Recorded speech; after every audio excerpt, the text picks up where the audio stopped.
Alors, l'année 2014 est une année clé en Hongrie sur le plan électoral à deux niveaux.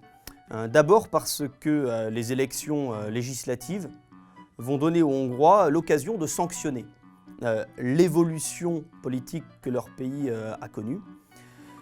Et déjouant entre les pronostics, Viktor Orban non seulement garde le pouvoir, mais maintient, renouvelle sa majorité constitutionnelle aux 2/3. Il faut évidemment préciser que l'Assemblée nationale n'est plus la même. Elle est maintenant composée de 199 députés avec un scrutin de liste qui permet aux Hongrois du bassin des Carpates d'apporter leur suffrage. Et cette situation-là est objectivement favorable au Fidesz. Viennent ensuite les élections européennes.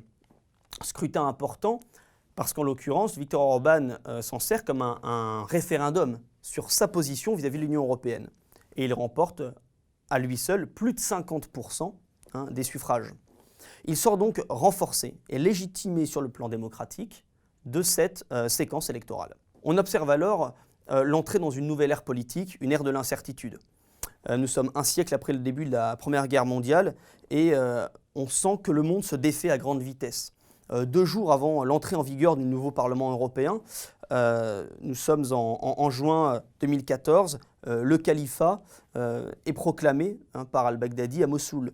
La guerre civile en Syrie fait rage et se prépare le raz-de-marée migratoire que l'on connaît. En Ukraine, l'accord d'association avec l'Union européenne qui a échoué fin 2013, a amené à un véritable putsch qu'on appelle le Maïdan en février 2014. Et depuis, un véritable conflit armé s'impose dans le Donbass et la Crimée a été reprise par la Russie. Ce sont donc des circonstances historiques extrêmement graves.